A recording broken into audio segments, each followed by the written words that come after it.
Friday morning. Thank you so much, everybody. It's Friday. We have an interesting topic to talk about today, and one in which I think a lot of people can relate to. And so I wanted to take time out. It's just one of those things, right? Isn't it something?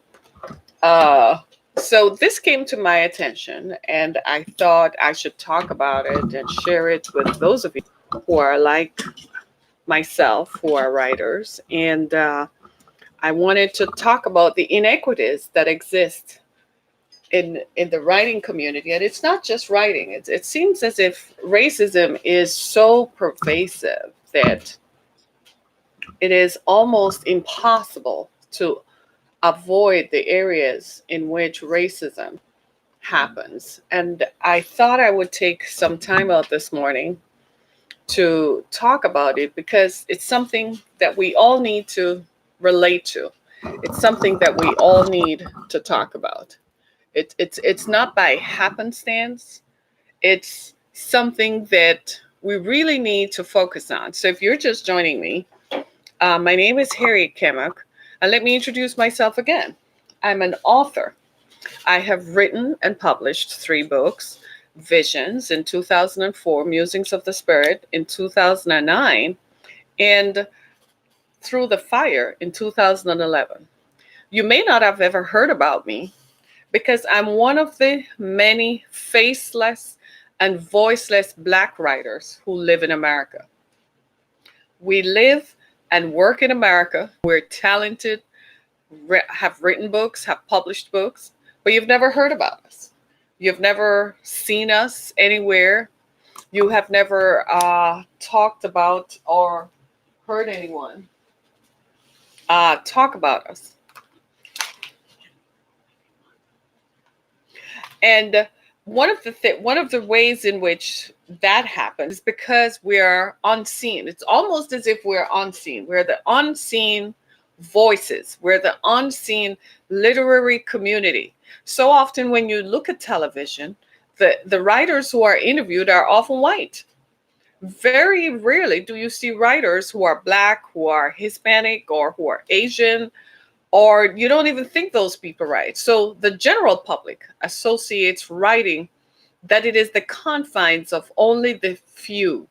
It is the confines of an intellectual elite who happen to be either journalists who come from famous families or who somehow struck gold and who end up being just published. So their works are featured on television, their works become major manuscripts.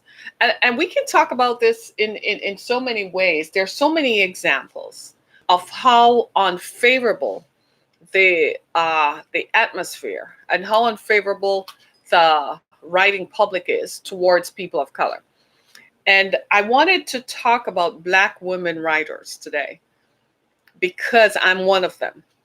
You've never heard of me. You've never seen me on CNN or ABC or Fox or whatever other mainstream media.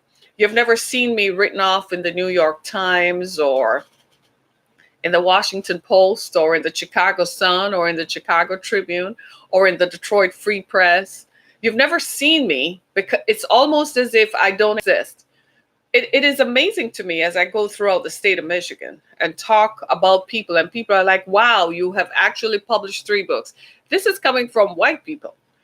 They're like, they hold you in such high esteem to think that these books existed and they never knew. It's amazing to me how people will pick up a copy of my book, read the first page and say, oh my God, this could have helped me a long time ago. I needed to read this. Your works are timeless. Do you see what I mean? And I wanted to emphasize how unfair this is because it is unfair.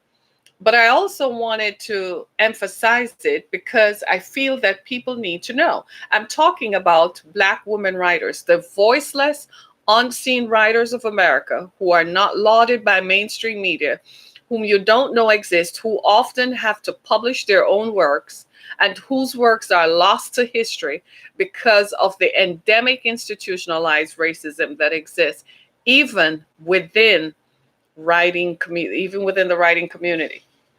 It's amazing to me, for instance, how somebody named Anonymous can get a book published that is talking about the current administration. It's amazing to me.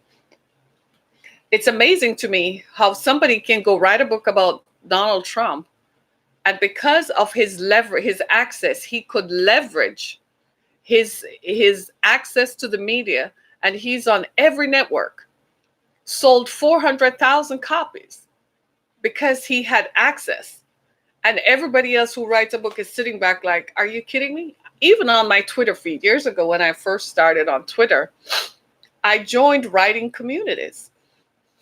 And it was amazing to me how many writers were out there who have written great stories. I used to go on my Kindle. Anybody remembers Kindle? I used to go on my Kindle and just search for writers and just download copies of their books just to support them, because I know what that means to a writer. When you see someone else buy your work, it encourages you. And many Black women writers have been lost because of that, because they feel as if, I don't know what happened. They're discouraged. There's one woman right here in Detroit, Sylvia Hubbard. She still has a full-time job. Just recently, she put out on LinkedIn that her one of her books became a bestseller on Amazon, probably meaning she doesn't get as much royalties for her to live off. She has written about 13 books. You've never heard of her. She writes Black erotica. You've never heard of her, but she exists. Voiceless and faceless. This is what we refer to as institutionalized endemic racism. And it makes some people uncomfortable. And it is going to make you uncomfortable because none of us like to see how badly we treat others being reflected on someone else's face. We like to think that it doesn't happen, or it really isn't a thing, but it does. So I'm going to tell you about somebody whom you probably have heard of. Her name is Zora Neale Hurston. Years ago, when I lived in Central Florida, every year in Altamont Springs, Florida, they would have a festival. And at that festival, they featured, that was the first time I became aware of her. Her works were featured. This was in 1998, 1999, 2000. The first time was about 1998. The first festival I went to was in the spring of 1997. I was shocked to discover that she was a Black woman writer and whom I had never heard of. She wasn't mainstream. She wasn't all over the place. They were just learning of her, and it was almost as if, what is going on here?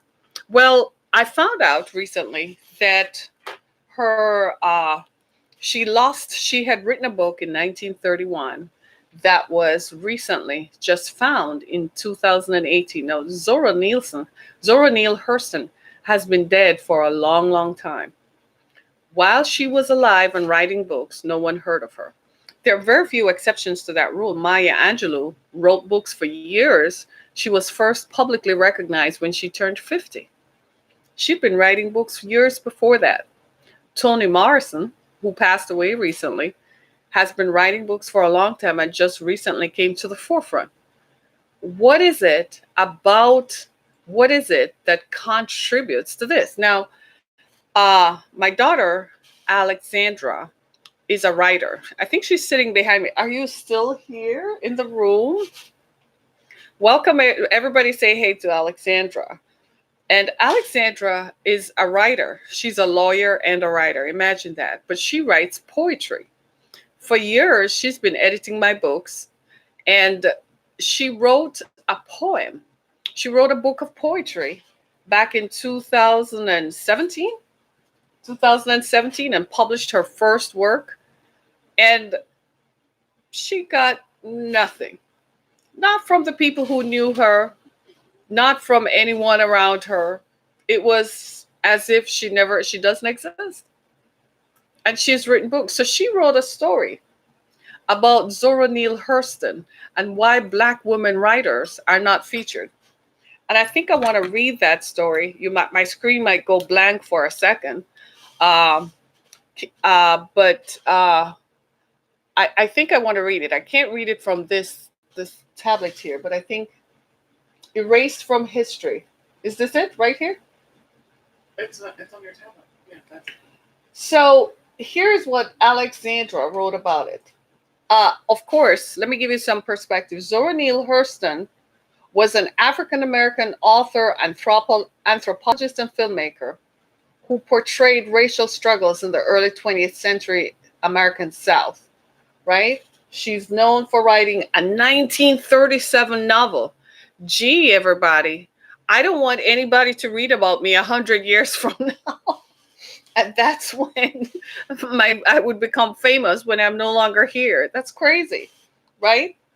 And she wrote a book called Barracoon. It's a nonfiction work based on her interviews with the last living survivor of the Middle Passage. And he came aboard a slave ship that crossed the Atlantic. And this book was written in 1937. Can you imagine if African Americans had access to that knowledge in the 1950s and the 1960s and the 1970s? This book was not published until 2018. When she tried to get it published in the 1930s, the manuscript was rejected because it was written in a vernacular that they thought only African people could read, right? But it was known to many scholars. So it's not like she was known. The manuscript existed. They knew it existed, but they didn't talk about it, right? It remained in the Allen Locke collection for a while at Howard University for over half a century. My goodness. So here's what Alexandra wrote. She says she chose to write about it because it mirrors the classist, racist, and misogynistic struggles that many Black women writers face today. And that is the thing that I want to focus on. And I'm going to coin her words: the classist, racist, and misogynistic struggles. I have found that as a Black woman writer, one of the things that I have found is that as a Black woman writer, when I was first introduced here in my own community in Detroit, the pushback that I got from Black males who acted as if I was a come around, like, you didn't just write a book or 3 books, you're nothing. It wasn't celebrated. It wasn't even treated as if it were a part of an intellectual work.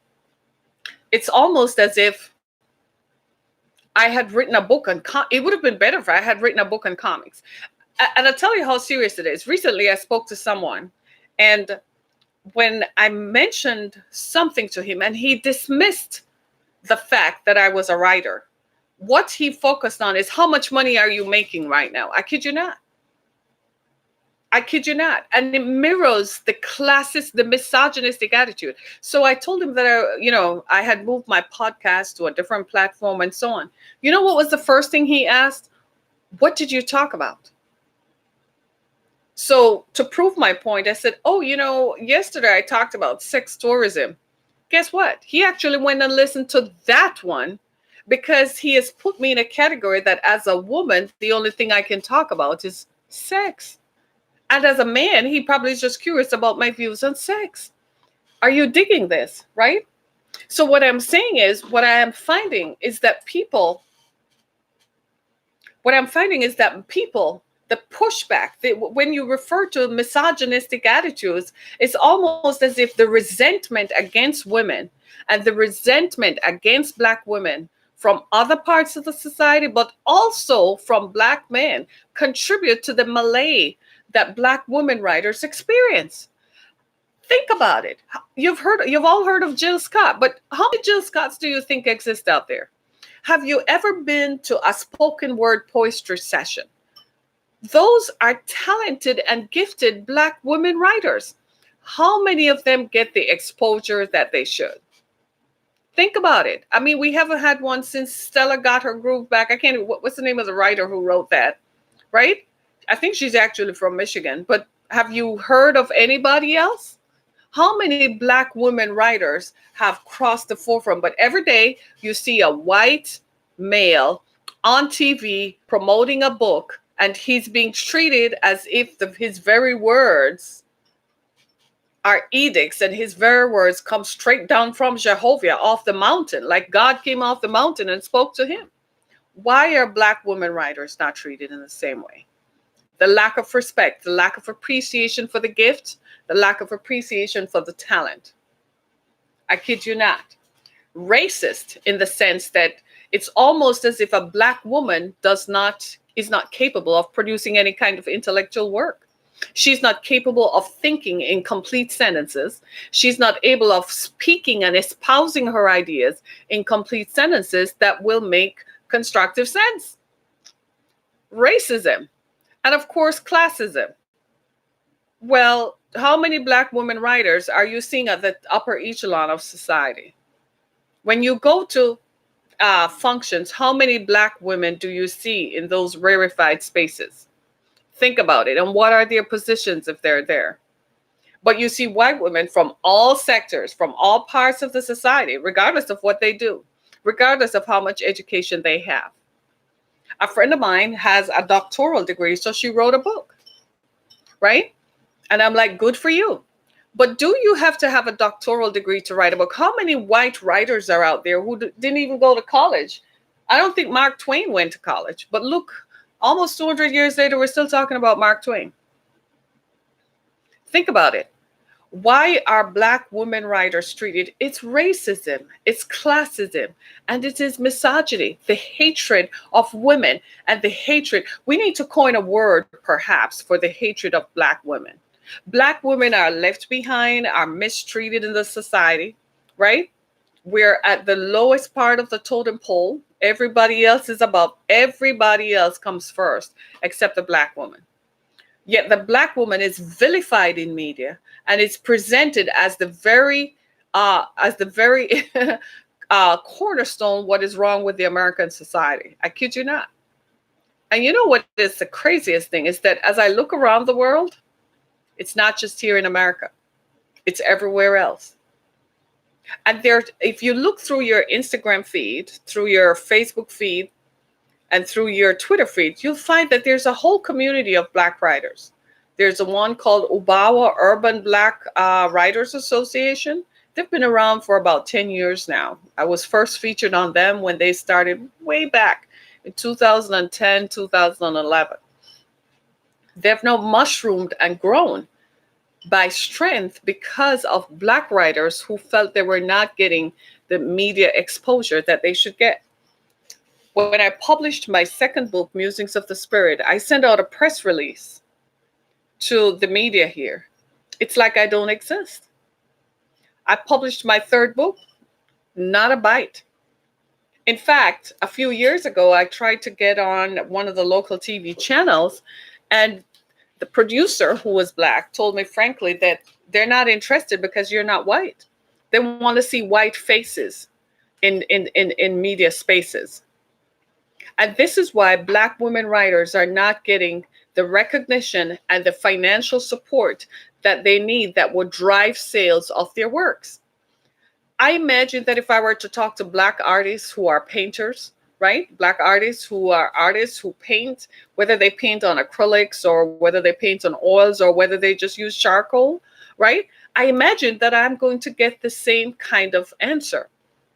What we see is, if it is not entertaining, that makes everybody jump up and feel whoa, and you can. Sometimes I think they're making fun of hip hop artists. I think they use Black culture as entertainment only. So it's viewed only as entertainment, something that makes me laugh or something that tickles my fancy. And so there's no seriousness attached to it. For instance, I write biographical and inspirational works. I also write fiction, but you never heard of me. This is perhaps the first time that most people are. I kid you not. When I first started, I would never go out and introduce myself as an author because there was no appreciation from the culture. I was in a large church where there were 4,000 people. I thought I could get 1,000 books sold and that would start a viral campaign. You would be surprised how people walked right past like nothing happened. So that's one thing. But there was no apportioning of respect. There was no respect. There was no appreciation for the art form that is writing. It's almost as if you're black, the only thing you can do is roll a ball. If you can play a ball and run across a court or run across a playing field, then that's all right. If you can gyrate with a microphone and use curse words and describe black women in the worst possible way, then that's okay. We'll support that. The denigration of black women, oh yeah, we're gonna buy that music and play that and call her B and whore and all kinds of stuff. We're gonna contribute to that because that's what we want. The denigration of black women. But if black women are going to sit down and write works and do films that portray what really happens in the black community, we're all not single mothers. We're all not on welfare. We're all not just hanging out on the corner with a crack pipe and raising children who are crack prone and having children who are carrying on with stuff. We're all not just doing that.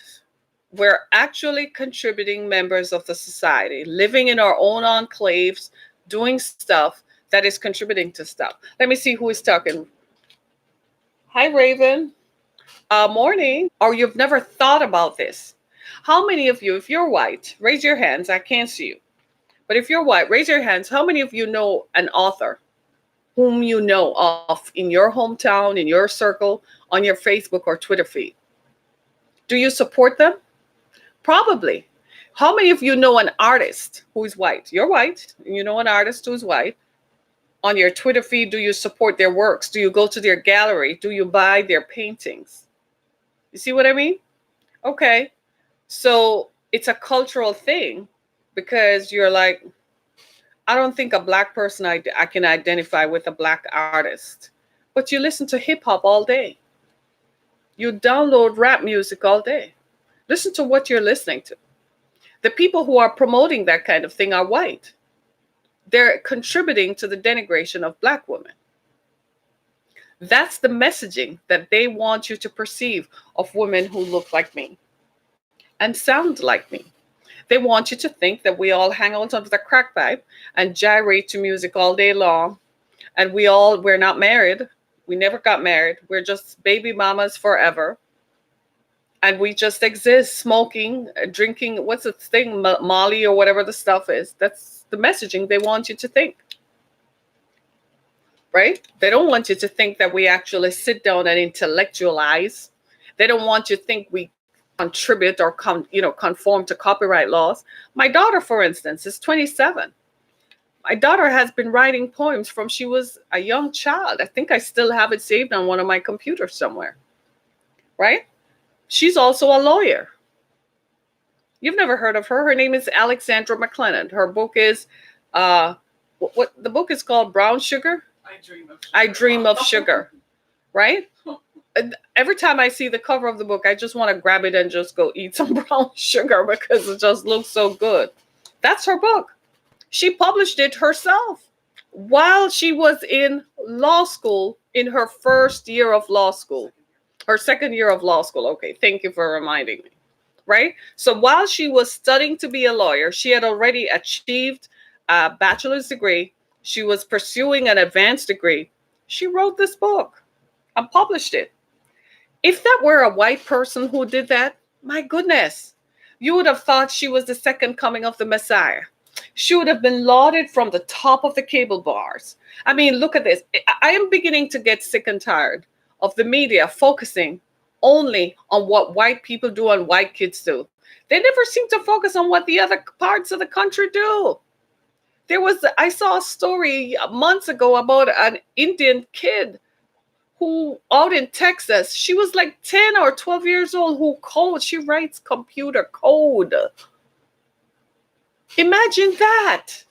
Why didn't that sit in the mainstream? But if a little white boy or a little white girl just run across somewhere, it's the greatest thing since sliced bread. We've got to stop that, America. America, we're not white anymore. We're mixed.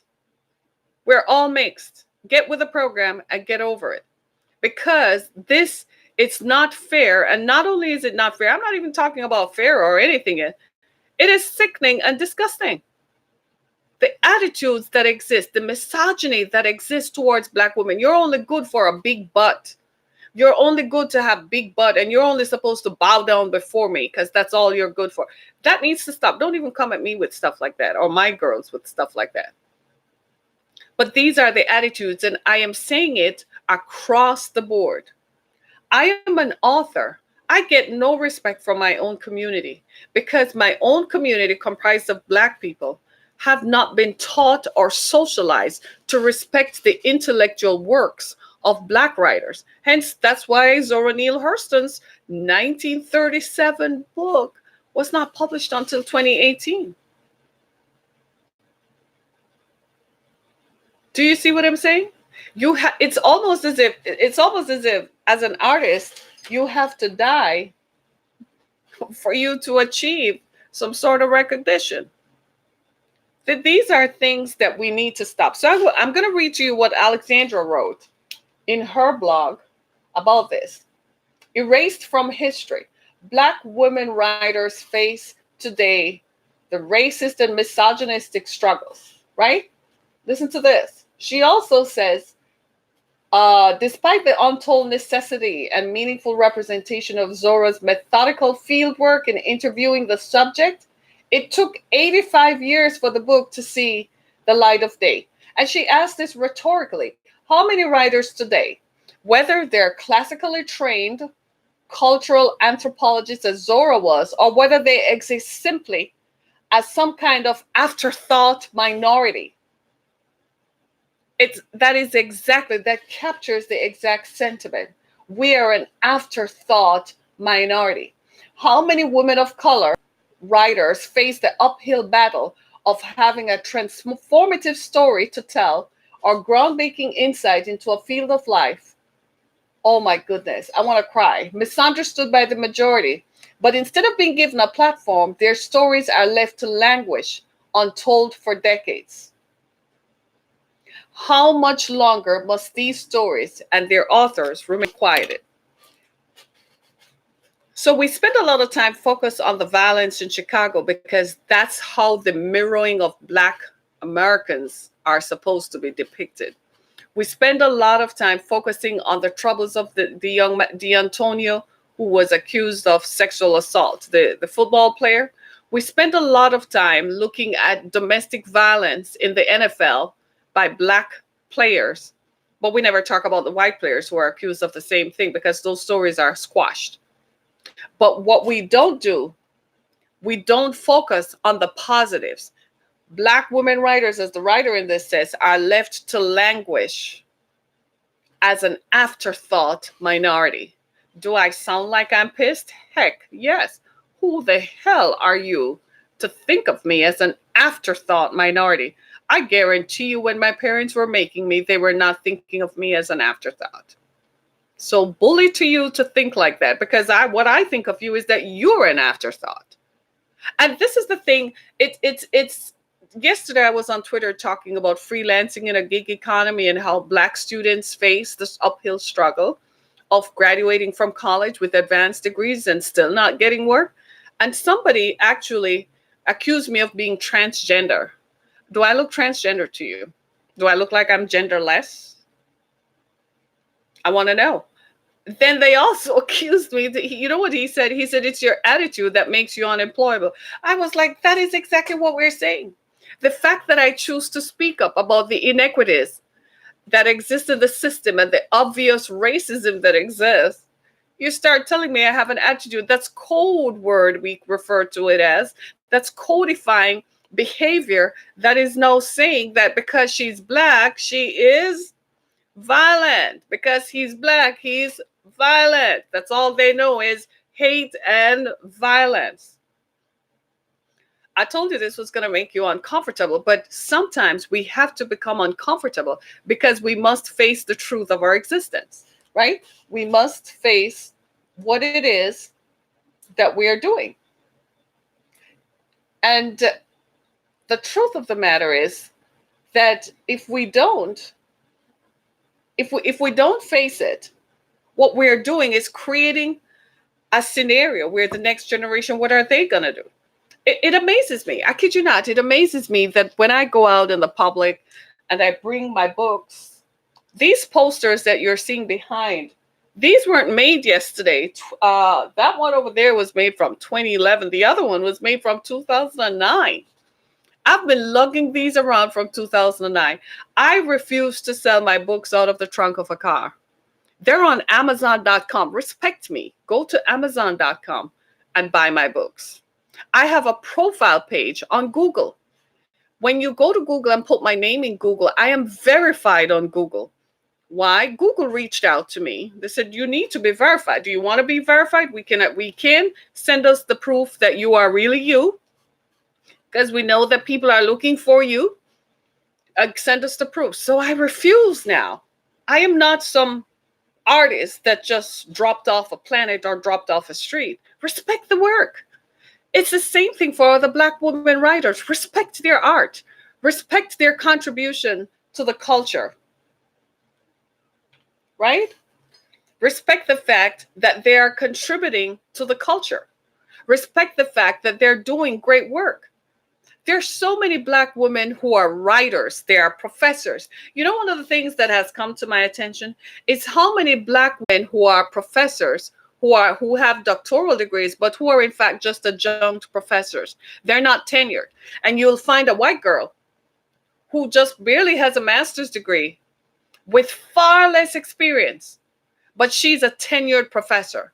And the Black woman who has advanced degrees, notice I say advanced degrees, who is still sitting there and is just an adjunct professor. What's the difference? The adjunct professor gets paid barely $30,000 a year, but the tenured professor gets all the benefits. This is the institutionalized racism that expands across all corridors of the society. It's not just in economics. It's not just in the workplace. It's even in the cultural aspects. It's in the cultural arenas. For you to succeed as an artist, you have to be so way out there. You have to take all your clothes off. You have to have a blunt or have a weed stack in your mouth. You have to refer to women as if they're nothing for you to succeed. The fact that you can actually sit down and write credible stories does not connote to any kind of recognition or respect from the society at all. No appreciation for the culture. And if you're wondering why the society seems to be fragmented and fractured, these are the reasons why. People are becoming apathetic. They're like, I don't belong here anymore. Does this connote to me? Does this relate to me? Am I part of this society? Am I treated as if I'm a respected member of this community? It's my daughter said I should have screenshot some of the things they said to me on Twitter yesterday. This is how they treat public figures. There's some guy referring to me, asking me if I'm trans, another one saying I'm unemployable because I have an attitude, because I choose to talk up about the racism that exists in the society. And I'm not the only one. There's so many other artists, there are Black women who are starting enterprises. Did you know, for instance, that for most Black artists, for most Black educated Blacks who are graduating from good universities, not HBCUs, not just HBCUs, they don't even get a job, or they get a job that pays them $10 an hour, who graduate from verifiable universities, they won't get the same job and they won't get paid. And that is not racism. That is the very essence of institutionalized racism. It's institutionalized because you practice it and don't even realize it. Because you're looking at me right now and saying, oh, and dismissively, without realizing you just practiced institutionalized racism. And you're probably saying, but Harriet, I watch you every day. But you don't even realize that it is so ingrained. It's been so much a part of your makeup and your social thought process. You don't even realize that that's what it is. And these are the contributing factors to why Black women writers are not getting the recognition they deserve. There's a woman on my Instagram feed. She's Indian. She's Indian American. And she's a thought leader, right? She's a public speaker. She speaks on the issues that she speaks on. She's well qualified. She speaks on leadership. Because just like other women of color, they face the same barriers in accessing top positions in companies because of color, right? If she posts something that is thought-provoking, she gets 10 likes. But there's some girl posting pictures of her butt. She gets 1,500 likes. And I think somebody tried to explain it to me like, well, people are clicking what they like because what they want to see is they want to see pictures of women's bodies. I am saying to those of us who are writing, do not give up. Don't quit. Put your work out there. Make it your Twitter banner. Make it your Facebook banner. Don't stop. Don't quit. Put it out there. And guess what? Put your name on it. Make sure that you have a will and a trust in place so that nobody else can go take your work and put their name on it, and it becomes their work and their legacy instead of yours. So even if you don't get the recognition in this lifetime, you might have nieces and nephews and children and cousins who will come up 50 years from now, 20 years from now. Let them claim the legacy that you left. Where I stop, my children will pick up the role. If I ever come to a stop, my children will pick it up. I don't plan to because I have many more books to write. I've written 3 already, and there are at least 3 more that are coming. It is amazing to me. In fact, I'm going to be honest with you. I have had 3 titles to write for the last 4 years, and I was like, I ain't doing nothing more. I became myself discouraged. I can only tell you what happened to me. I became discouraged because I was like, they're not buying it. No matter how much I promoted on social media, nobody was buying, nobody was biting. The mainstream media, some of the mainstream media even follow me on Twitter.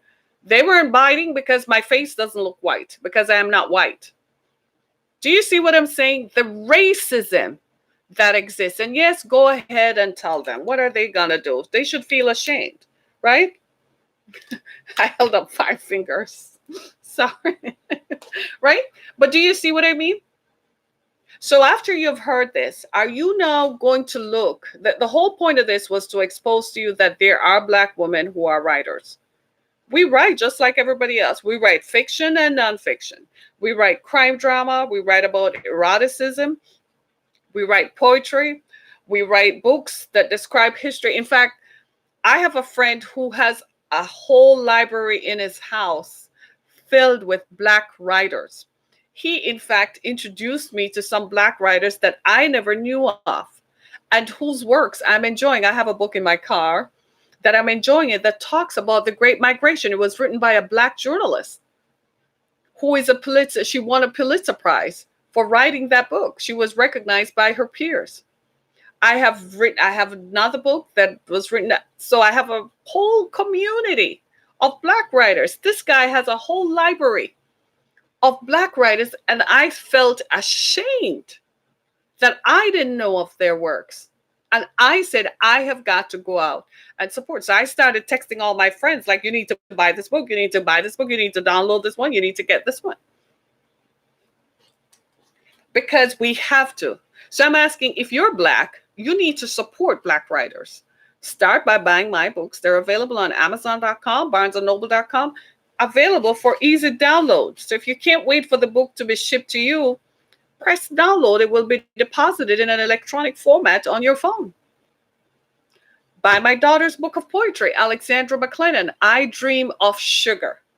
You'll love it, by the way. It's nice and easy to read. My friend, Dr. Linda Lee Tarver, wrote a book called Dyed in the Wool. Right? And there are many other Black women writers out there. We should not be languishing in history, and our works are lost. I'm a firm believer that if your works are not copyrighted, somebody else is going to take the credit for it someday. Don't let that be you. Don't let that happen to you. Put your name on it. Register it. Go buy an ISBN number so it's recorded in the Library of Congress. I love that. I love knowing that my books are recorded in the Library of Congress, that for all eternity. Years ago, I became part of a class action lawsuit when a group of writers had sued Google because Google had taken every book they could find and paid people in China to photocopy every page and uploaded it. My book was one of them, Musings of the Spirit. I was shocked when they sent me an email. I was like, huh? Are you serious? That's how important it is to have your work noted, because guess what? It's now in a library somewhere. The other day, I took the time out to go look at my books. They're translated into other languages of the world via Amazon. Go figure. But it's my name and it is written by me. Do not give up. Do not quit. If you have an idea for a book, don't worry about the money. Do it anyhow. Make sure that you protect yourself. Your books are an asset. They're part of your asset. They're part of your portfolio.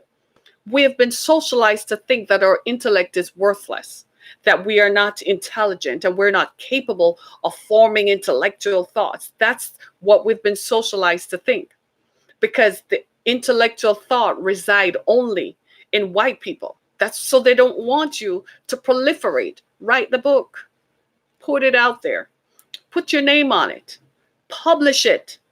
Protect your assets. Make sure it's copyrighted. Spend the money to buy an ISBN number. Make sure it's copyrighted and it has your name on it. Put your assets in a portfolio so that if anything happens to you, the people who you want to benefit from it are the ones who will. That's just good advice. But are you going to quit? No way. Are you going to continue writing? Yes. Write the vision, write the vision, write the vision, make it plain, write it and write it. The ideas come to you, sit down and write the book. One day, I'm going to own a TV station. I'm going to own my own radio station. In fact, if you're a Black woman writer, why don't you reach out to me? I'll feature your works on my pages, on my social media pages. I'll interview you. If you're a Black writer, male or female, if you're a Black artist, reach out to me. I will make sure that you get the credit and the recognition that you deserve. Why? If it had not happened to me, I would never have known. I would never have known what it felt like to be disregarded by a society who wants you to think that you're not. Years ago, I had a mentor. He's deceased now.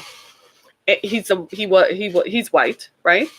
And uh, I went to see him when I was setting up my foundation, Exodus Foundation. We provide services to survivors of human trafficking, adult female survivors of human trafficking. And I was talking to him and I was like, oh, no, no, no, no, just venting. That's what mentors do. They listen to you and they guide you.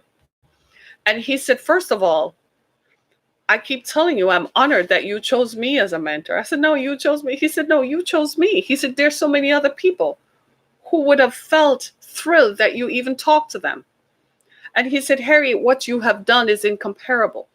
He said, you're a syndicated radio show host and you have written books. He said, you are verifiable. You have achieved. If he thought that I needed to be validated from a white person, I guess I heard it. But guess what? I had already thought that about myself. I wasn't seeking validation.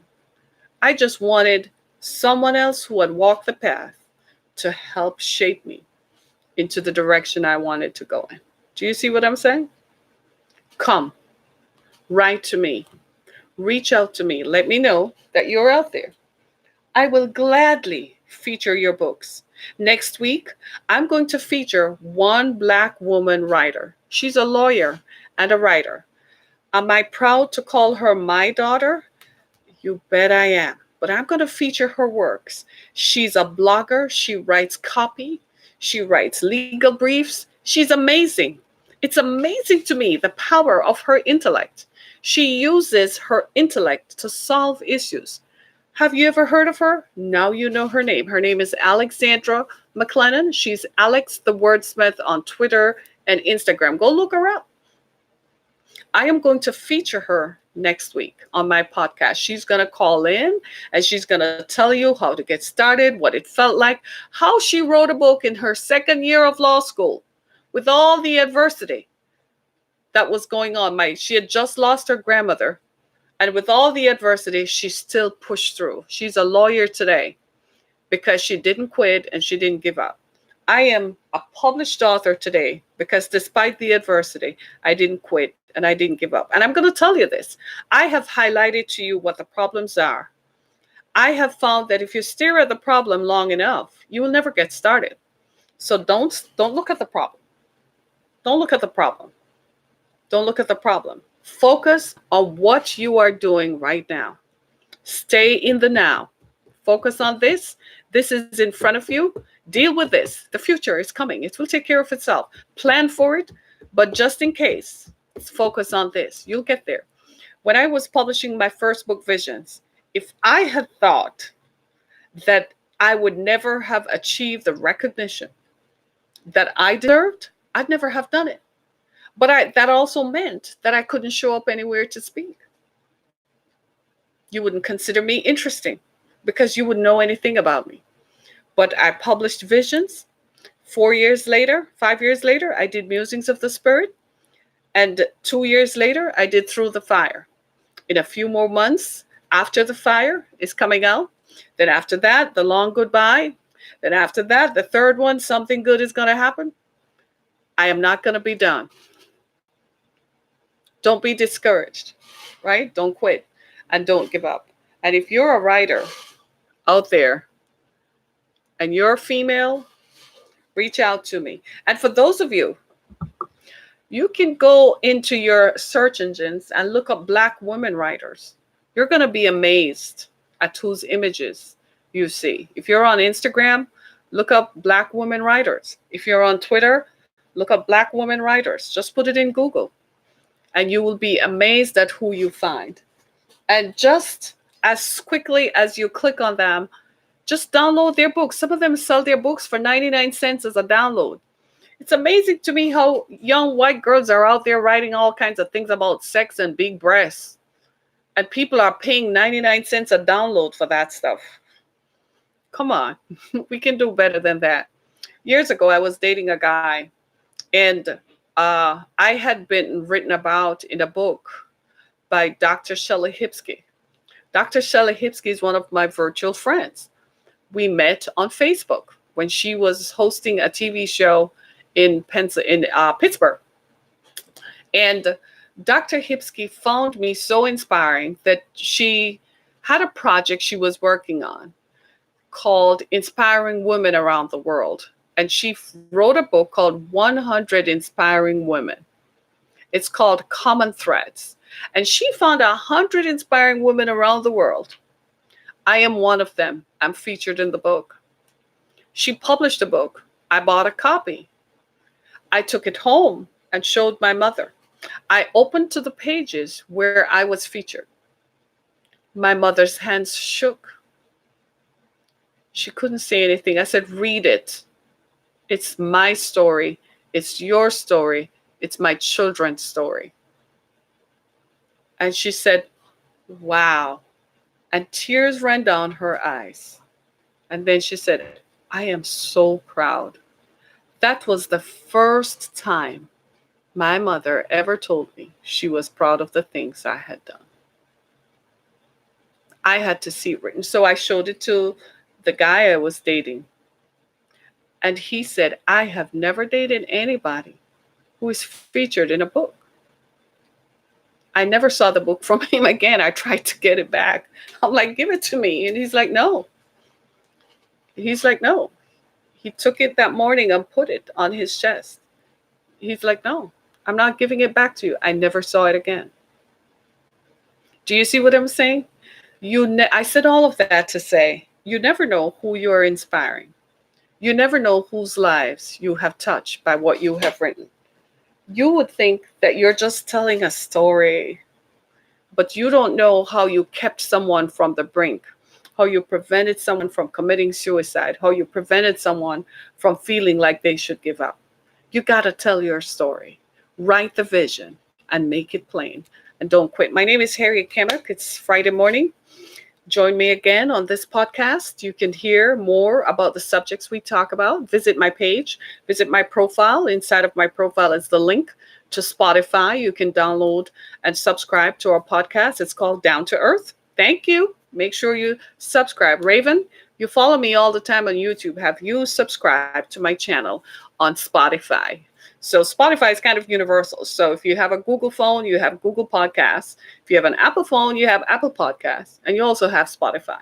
So anywhere there's this podcast platform, I'm on it, right? You can also find some of my early works on SoundCloud, believe it or not.